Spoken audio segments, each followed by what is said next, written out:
Thanks so much for talking to us today, Tim. It's probably been a couple of years now since we heard about your diagnosis. Can you tell me a wee bit more about that time? Yes, sure. I was diagnosed on the 20th of June 2019 at 4 o'clock in the afternoon. Probably for about 5 or 6 years up to that, I noticed things gradually getting strange and worse. The first was sort of a tingle or a tremor in my thumb when I was typing. I thought it was just, repetitive strain injury or something like that. And then I got a shoulder injury playing golf. And when I was with the consultant, he noticed my arm was shaking. And he said, that's not normal. It's not part of your injury. So he sent me for a test and sent me to a consultant. And that's when the Parkinson's suggestion came up. And it took a few years just to get the diagnosis sort of confirmed.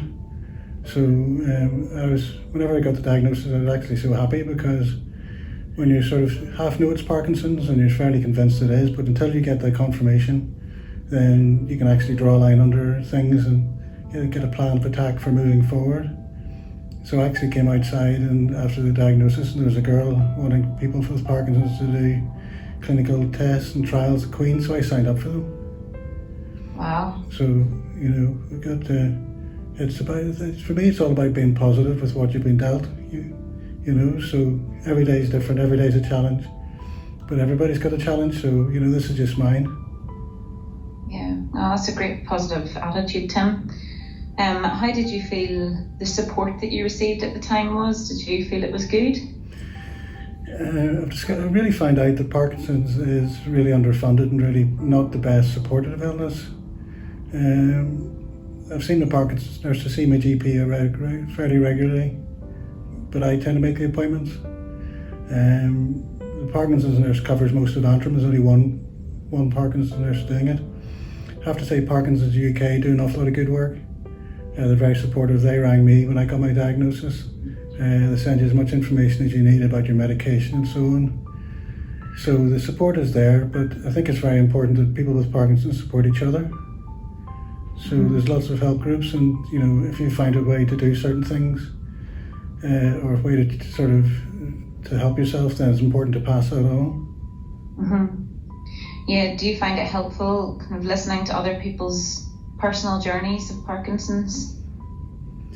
I do, and it sort of makes me keen to do this kind of thing that we're doing today, because the things that I find help me. Before COVID, when I was travelling back and forward to our factory in England, one of the things that's the worst challenge, it sounds really silly, is taking your belt off at the airport. Okay. And trying to get it back on again. I nearly missed a couple of flights trying to get my belt on. Oh my goodness.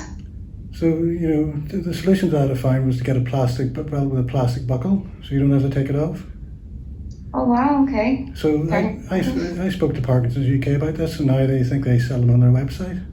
Oh, that's fabulous, So Tim. it's small things like that. Yeah. And there are quite a few misconceptions about Parkinson's and its symptoms. Well, in particular, people would think that the tremor is probably one of the only symptoms. But I know, certainly through doing more research for this chat that we're having, that that's not the case. Would you be able to tell us a little bit more about the lesser known symptoms that you have to deal with? Sure, I think in total I've heard there's about 40 symptoms that you can have. The tremors and the awkward walking and the Parkinson's mask, the Parkinson's face are sort of the visible ones, but there's a lot of mental ones that are very challenging, sort of to do with stress, anxiety, depression can take hold of people.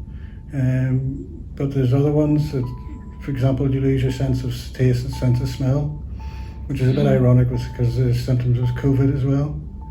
Yes, that's right.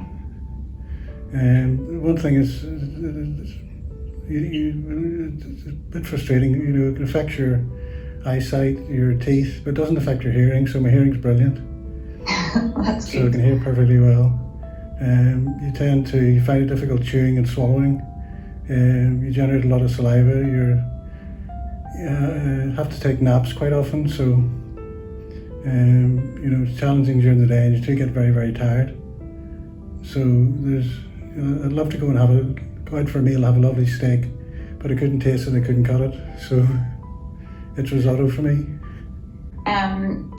You talked about kind of the symptoms that you would have during the day. I know that you are, you love being in work, you love keeping busy, and we've had a joke in the past about how you should take a holiday, but I know you like being in the thick of it. How have you found those symptoms have affected your work, or how you feel about your work? The most frustrating thing is using the keyboard and trying to type in an IT director's. A lot of typing involved with emails and communication, documents, and typing is really, really tough, really difficult. I've experimented with sort of voice dictations, which is part of some computers now, which does help me, but it's about finding ways to get around things. The company itself has been very supportive. They basically say just get on with it, and Sam, the owner, and the rest of the senior team have just been really, really helpful. So, I can't thank them enough. It's made my journey very, very easy. So we always have a bit of a giggle in here, and you tend to make light of certain situations. How have you used your sense of humour since your diagnosis? As much as I can. You have two choices. You can get depressed and sort of stick your head in the sand, or you can get on with life. And humour for me is sort of a bit of a drug and makes things a lot easier. If you can laugh about it, and certainly if you can laugh at yourself, it certainly helps. We sit and I think about sort of jobs that I can't do anymore, like bomb disposal expert, because of the tremors. Sports, nobody wants to see me throwing a javelin.